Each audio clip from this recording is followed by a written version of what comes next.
awesome. And we're going to go through kind of what the feel is now out for story stuff. Now, most people are probably at home on lockdown. There's the crazy coronavirus on the loose. Well, at least that gives us an opportunity to connect, right? So let's take this opportunity give me a second here as I prepare my coffee, let you guys trickle in and prepare your questions. So if you don't know who I am, I'm Sergio Paez, and I've been animation director, and I've been doing this thing for a long time. I'm a story artist. I work a lot in story development. I'm also one of the founding members of storyboardart.org. That is an online community of visual storytellers. And what we do there is to promote the skills and the techniques that we need to do as visual storytellers, right? So that all goes from digital techniques to story structure to drawing methods and really communicating your ideas, so making that so it's really, really clear. Okay? So check that out, by the way. If you haven't already, check out Storyboard Art. And then we're also, everybody now, since they're on lockdown, there's a lot of really cool resources out there. And an email that one of our collaborators, Wahab, put together the other day was basically showing us a couple of really cool resources that we have that people have made available. So Adobe is giving free memberships for the Adobe CC package for the next 2 months. You can get discounts on a bunch of things. There's a lot of like free video resources that you can do out there. And there's also storyboard art. So if you want to learn storytelling, visual storytelling, come to us. We're going to put you in the right path to getting better at story. So let me pour my coffee. And if you have any questions, just chime those in to the chat there. And we're doing kind of a simulcast both on Instagram and Facebook. And it's kind of an experiment to see how this thing goes. But this is basically just a quick chat to update you on some stuff and see what's going on, right? So a lot of things that are happening now in the news is basically with coronavirus. Things have been locked down. That means a lot of people are at home. They can't do their normal work routine. And all of this is kind of a shock, right? And I'm sure we couldn't have predicted that the whole world would basically be on lockdown. And so hopefully you guys are safe and you're with your family and everything is cool. That is priority, right? So take care of that first, and then everything else comes out on top. But I want to kind of highlight some of the positive things that we can do at this time, which is basically use the time that we have that we probably didn't expect to advance some of the things that we could be doing. So that's personal projects, that's drawing techniques, that is maybe collaborating with some friends, and you can do that online. So the connectivity that we have nowadays is really, really great, and I see that as a major positive. Doing live sessions like this is awesome, so we can all connect and chat. So right off the bat, I want to give a couple of announcements. Check us out at storyboardart.org, and also look us up now. We have a visual story course that we're putting out for free. So talking about free resources, that's one of the things we're going to keep that free for now, because that is one way that we can all connect and learn together. It's a course that we put together recently. A lot of you guys have already done it. There's some amazing artwork up there on that course. And we're posting our stuff to Facebook and getting a lot of interactions on Facebook. So you can go to our Facebook group, Visual Storytellers United, and check out the work that's already been there. You can request access to that. But definitely go to our webpage at storyboardart.org and check out the Visual Story course. In fact, here, I'll put it up on screen for you guys on Facebook. On Instagram, you're going to have to trust us. And we'll put the links in the, in the profile anyway. So let me answer a couple questions that you guys had about story. So first off, this one is about learning. Like, can you learn comics? Can you learn how to draw comics by doing storyboards? That was one of the questions submitted by you guys, and thank you for that, by the way. The answer is totally yes. We're talking about sequential art here, right? We're talking about good composition, and all of these rules of illustration and creating an image really apply. So if you are doing comics, if you're doing storyboards, in fact, there's a lot of crossover between the two of those. And the visual storytelling methods that you're going to learn both in comics and also, let's say, storyboarding or visual storytelling, they go hand in hand. So we're talking about solid composition, making sure that there's depth in your composition. So there's a foreground, middle ground, background, that you have interesting camera angles. That totally goes true for comics, right? They really want to push things and make things dynamic in comics. Now, usually in comics, there's different like formats. You can do vertical formats versus horizontal as far as the aspect ratio and the way you're laying out your pages. But with storyboards, it's usually a fixed format and it's mostly horizontal, probably something widescreen like 16 by 9, which is pretty standard right now. So those of you guys, hopefully you know what I'm talking about. If you don't, let us know. We'll fill you in. But hey, awesome! I'm seeing some familiar faces on Instagram. Good to see you, friends and mentorship alumni. So that was another thing I should mention what that is. We did a mentorship program that started back in 2018 and it ended in 2019. At the end of 2019, so it went over a year, and for me it was just a wonderful experience of taking together a group of artists, and we went through a series of exercises and just seeing the growth and just the effort that people are putting in to really better themselves and better their career. Right, so we'll talk a little bit about some of those things in the future. We are looking into scheduling and opening up another mentorship session this year, so check that out later on for storyboard art. Okay, getting back to some of your questions, another question that came up was, what skill level do you need to get into the visual story course, and are those free lessons still up? And yes, they are, so go to our website. You can see that link. Now, what you have to do, some people are a little bit confused. You click on that webpage or you go to visualstorycourse.com. You can see that on screen for your Facebook guys. And you go there and you put your email and you sign up, and that's the way the lessons are delivered, right? That's how those things come through. So you have to actually physically sign up to that by adding your email.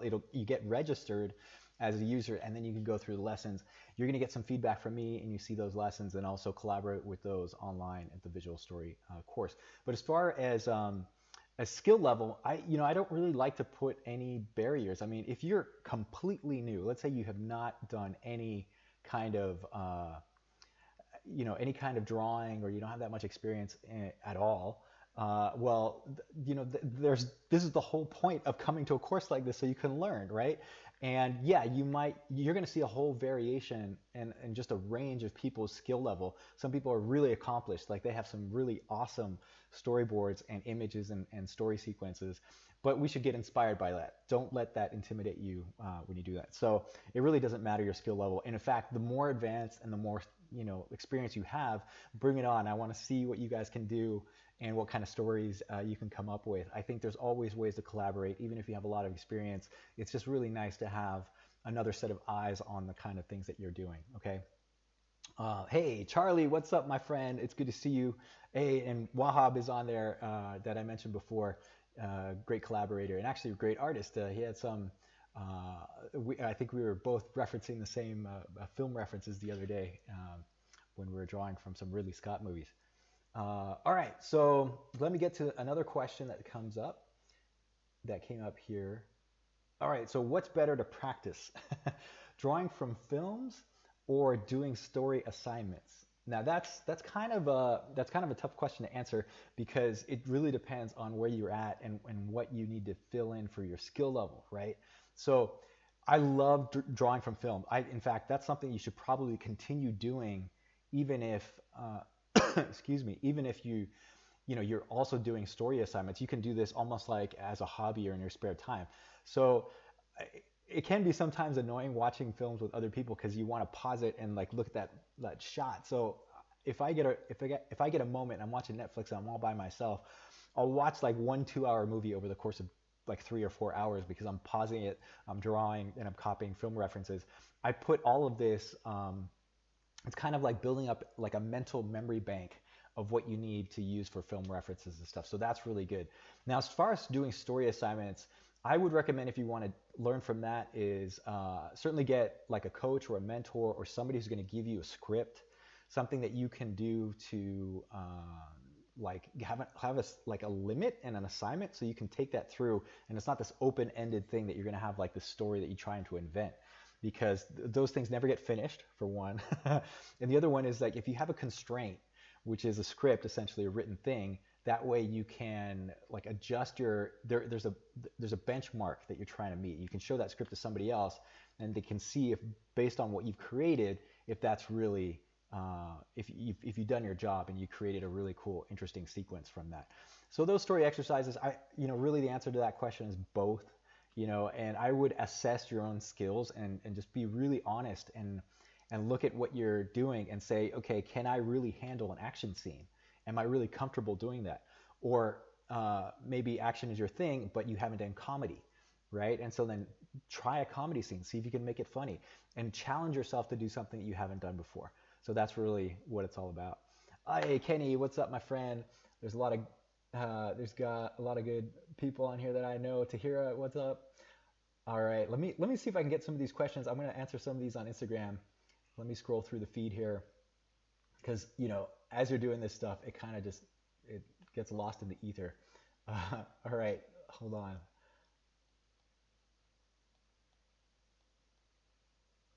All right, so we got main film 2019. Can you get into a major studio without experience, but if you have the talent?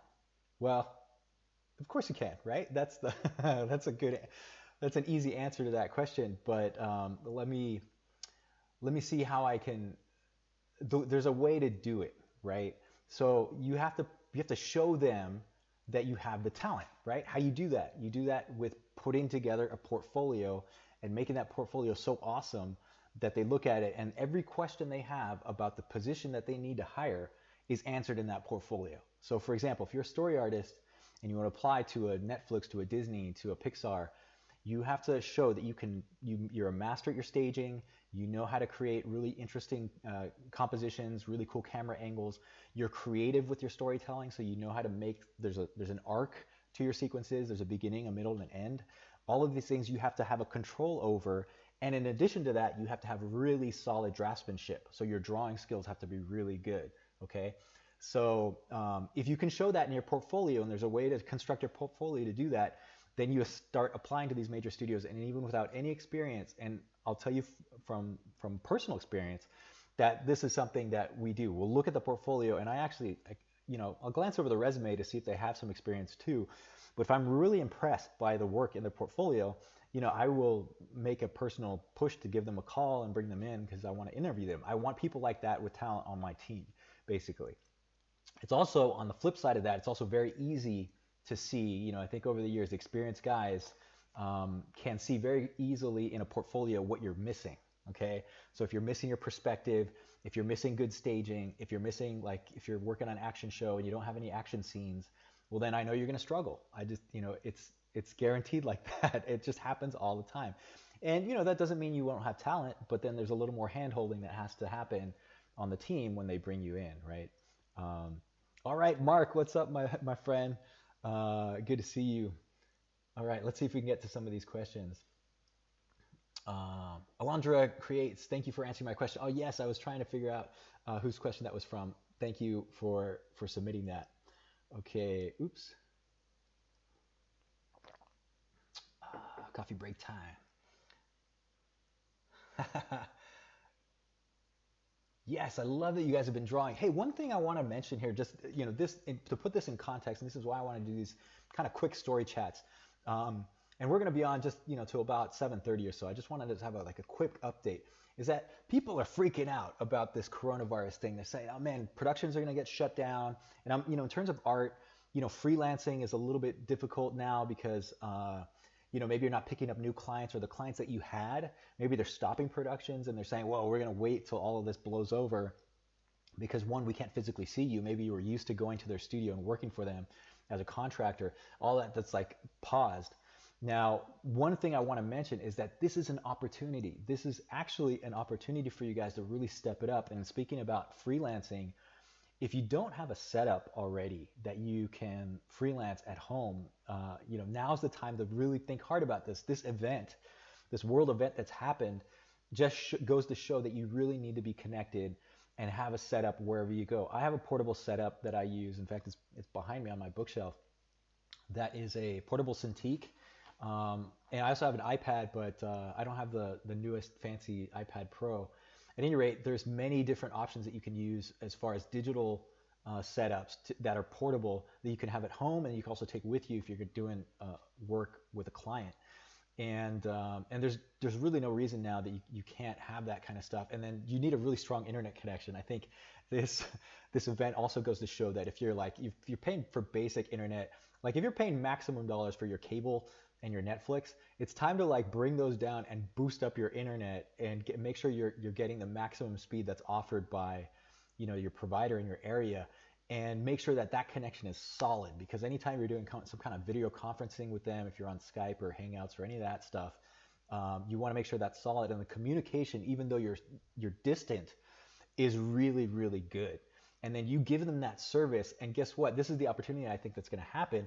Now what I predict is that this telecommuting and this freelance stuff is going to be even more attractive to clients because of what's going on with the coronavirus, right? People are going to want to work, remotely with people and know that it's possible because they don't even want to have to leave their house. Obviously because of what's happening around us, but I think into the future, it's just so convenient to be at home or at least, in the office, not have to schedule meetings and have somebody come in and there's like, you serve them coffee and by the time you sit down to a meeting, there's like 2 or 3 hours wasted.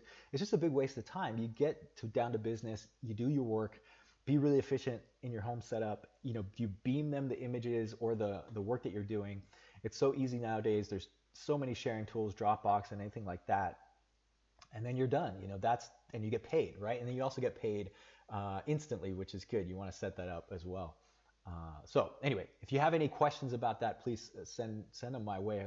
Maybe, if I can't shed some light on it, maybe we can figure out collectively what the best practices should be for doing kind of remote work. And that I've been doing that for many years.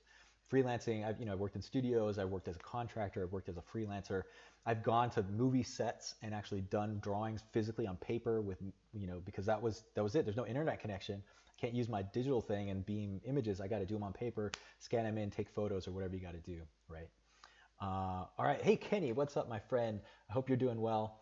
You got a question. I'm going to answer yours here. Any movie recommendation to study lighting for storyboarding? Oh man, I'm a real big fan of the film noir genre.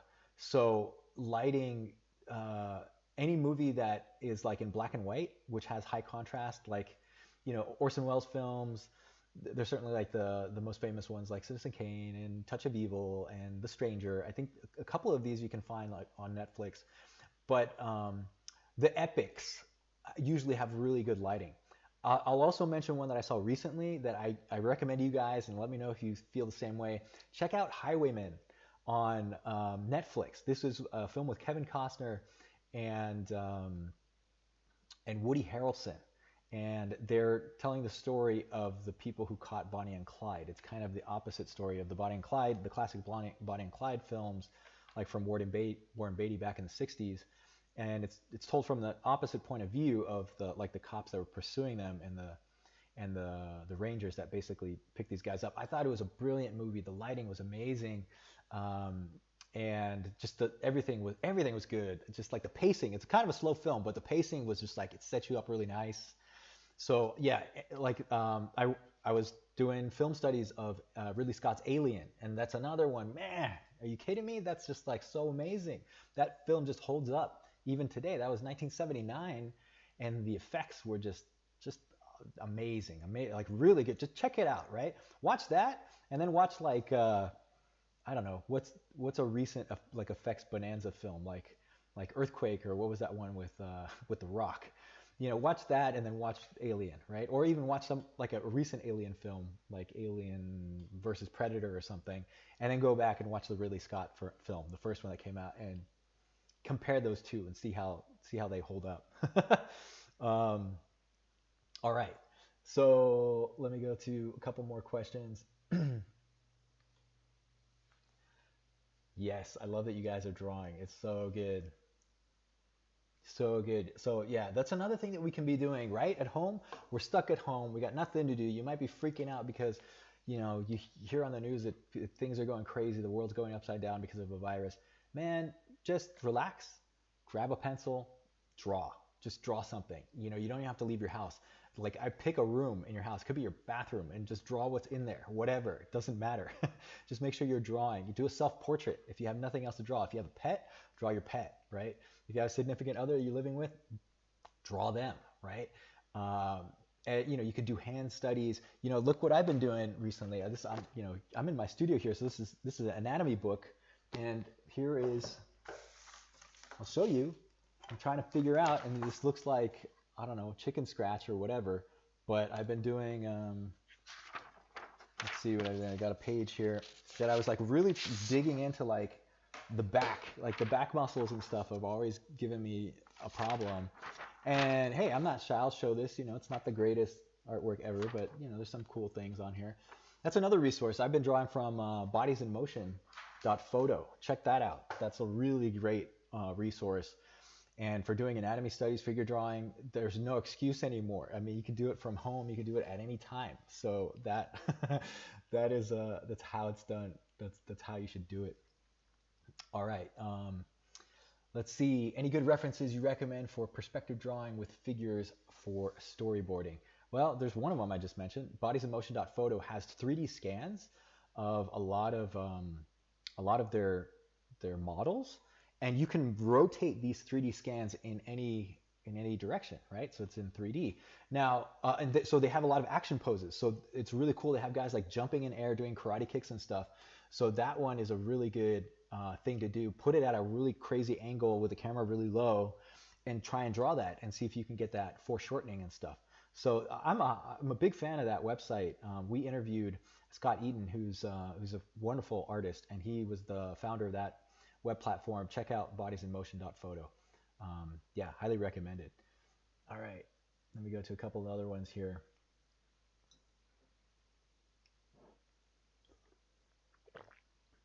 So home studio wise, this one is from Beth Bristow.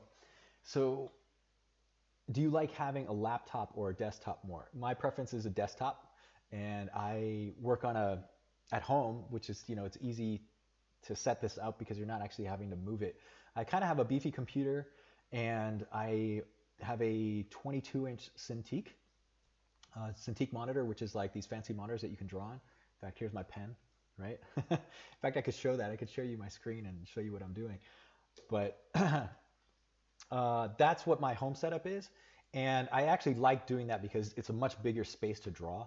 And then the other thing that I have, just to keep this in mind, is I have a drafting table. I have like an old school drafting table, pencil and paper. So anytime I'm doing studies, I actually bust out the pencil and paper, and I love doing that stuff a lot.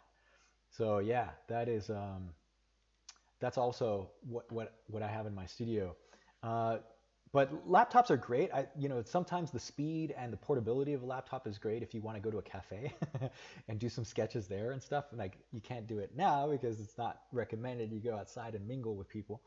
But hey, you can go outside of your backyard and draw something, right? If you're in a place with decent weather, you can take advantage of that. I've seen some of the most amazing things. Like, people will go out in their cars, and if it's like snowing or raining outside, from their car dashboard, they start doing a life sketch. I think that's so bold and so awesome. So there's really no excuse for not bettering yourself, right? Okay. Let me finish that thought about the home setup. So what you need, right? The basics are, one, you want to have a really strong internet connection, because internet is also good for doing research, right? It's researching movies, researching images, and also the connectivity, right? Email and, interacting with people, chatting with people that way. But then you need a decent computer, and you need something to draw on digitally, right? And it doesn't have to be a fancy Cintiq monitor like I have. Like they can run like over a couple $1,000s to have a fancy Cintiq. There are actually some really good alternatives now. I recommend the Microsoft Surface Pro. You can get a used version of that. Let's see. I got a message here that my video is going to reset. So you Instagram guys, you're gonna hear this all the way through, but on Facebook it's going to reconnect. Anyway, so I'll continue my thought is that the Microsoft Surface Pro is a really great computer. It's like a all-in-one package that you can draw on, and also it's a PC. So I really like that because you can put all your programs on there and Adobe packages and anything else that you're using, Toon Boom and that stuff on there. Um, and as far as the rest of it goes, you don't really need that much space at home. I mean, I have a nice desk that I bought, and I set it up well with a second monitor, right? And in fact, I'm monitoring my feed as I'm doing this stuff right now. Sorry for the dropout, you Facebook guys, but at any rate, you don't really need that much stuff. You could even do it. I've done everything. I was I was recently traveling, like in 2018, I was traveling a bunch, and I was in Chile, and I stayed there for a number of months, and I was working at a really small apartment at a tiny desk, and it was great. I mean, I just had a small laptop, and that's all I needed, and it was a nice portable setup, and it was enough. The internet connection was really good over there, so that was all cool, right? Um, that's really all you need. Decent computer, some way to draw, like a digital method with a pen, right? Input. I recommend that versus the tablet. Some people still have like the Wacom tablets. Although if that's all you have, that's fine too. Uh, and and then yeah, and then you're ready to go. Some place to put your stuff, right? And in the worst case scenario, let's say you got bare bones, what you can do is draw on paper, and then just take photos or really good quality scans of those images and upload those to the cloud, Dropbox, or anything similar. Just make sure if you're doing it on paper that they're really good, because what you don't want is the client to say, well, the gray tones or the rendering is not as hot as some of your previous work that you did digitally, right? So you don't want that kind of response from your client. Okay. Um, Hey, Mark, what's up, buddy? And you're mentioning about Lightbox, and I don't know if you guys have seen that announced, but we will be at Lightbox again this year at the Lightbox Expo. And as far as I know, it's still on. I think let's all hope that this whole virus thing blows over and everything will be somewhat back to normal. And yeah, we plan to be there in September of this year. So hopefully you guys can join that. Check it out. Go to the light. I think it's lightboxexpo.com. And the lineup there is awesome. We had a great time last year, and we'll be there again, so you can see us in person and chat and talk story. And we do portfolio reviews and everything story related. Um, it's a lot of fun, so you should check that out. All right, let's get to a couple more questions with a little bit. We have about 5 minutes left, and then we're gonna bounce out here. But and there'll be more of these, by the way. So I want to plan, hopefully do like a couple of these live streams. Hopefully I can get to a couple this week, and just continue this on a regular basis, so that that we're all kind of in sync. And any questions that you guys have, you can throw my way. I'm happy to answer that stuff. Okay. Uh, okay, where would you reach out to first as somebody starting out on freelance illustration? This is a really great question from Cleami. I hope I'm pronouncing that right. So where do you reach out first to get some work for freelance? I think is basically the gist of your question. So one, you have to have a really solid portfolio, right? So it could even be something digital, like put that in a PDF. It's also a really good idea to have a website and have that ready to go. So it doesn't have to be fancy. You can do Squarespace or Wix or WordPress or any one of these like template websites. All you need is a portfolio and a simple thing. So that's first. So you got yourself covered that way, right? Then what you want to do is just do a wide search of everybody in your network, right? And everybody in your area who could possibly be doing illustration, film, and I'm talking story here, so we could do storyboards, we could do character designs, anything like that, and then reach out to them, say you're available. Now, usually in the local market, it's actually easier to connect, because you could do things like, hey, I noticed you're in the same town. I'm also here. Would you be interested in having a coffee, a quick 15-minute chat to talk about the projects you're working on, right? And the person might say yes. If they do, you go meet them at a coffee shop, right? Let's assume this is all corona-free, and you can go actually talk to them in person. So that's a local market method of doing it. Let's talk about what we're going to be doing today, right? Because we can't do that. We can't actually go outside, or it's not recommended in certain areas, right? So what you want to do is use the digital tools, interactions on Facebook, social media, LinkedIn. That's got to be really strong. Reach out to as many people as you like and as many people that you admire and that you follow, and start a conversation with them. And you might want to open this up in a casual way and just give them a compliment and say, I really like your work. I love the stuff that your company does. I love that stuff. If it's an individual artist, if that's something that they do personally, um, that you like their work and you want to connect. Then when you do that, you can extend another thing. You say, hey, I have my portfolio ready to go. Would you like to, would you be willing to look at my website, or would you like to see some of my work? And then send them a couple samples and maybe send them a link to your website. And you just want to start the conversation going. The sooner you do this and you start creating a network and building this up, the better, because this stuff takes time and it doesn't happen overnight. The stronger your samples are and the more targeted the people that you're looking for example, if you're going after game companies and they're going to be doing some kind of story development or kind of illustration stuff, then you can target those people, and then you want to show them the work that is more relevant to what they're doing, right? And that's one way to get going, okay? The other thing to do, if you have friends that are artists and illustrators and story guys, call them up, ask them, hey, have you heard of anything? What's the word on the street? Who's hiring? Are you working? What's going on? And then you pick their brain, and that's also part of your network. Hopefully you have trusted people like that, either who you know from school or you've worked with before in the past, and hopefully that'll work too. All right, fellas, I think this is probably a good spot to call it, and I'll bring this up again in case for you guys on Facebook, so you see if you want, join us in the visual story course. It's totally free, and if you don't like it, well, fine, no big deal. But if it's something that you're into, if you really have this dream about being a story artist, being a storyteller, showing off your ideas, well, I recommend you come to us and you check out what we're doing, because you can practice your thing, and we're not going to hold back. We have a couple of community mentors on there. We're going to give you honest feedback about what you need to do to improve. Now, we want you to learn, because it doesn't do you any good if we're going to just pat you on the back and say, yeah, great job, keep it up. We want to give you something you can actually use. So there's 5 lessons in that visual story course, and each one tackles a subject of kind of storytelling. So if you want to get your feet wet, you can do that. And even after that, there's some alternatives. If you really want to dive in, you can see more resources that we have on storyboard art. And there's some free ones there. There's also some premium ones that you can pay for as well if you really want to get in deep and you're really serious about it. All right, so I should also mention that you guys can find me if you don't know who I am, or maybe you're stumbled upon this, or you might get a relink or something. So again, I'm Sergio, and you can check me out at sergiopaez.com. That's Paez is my last name, .com.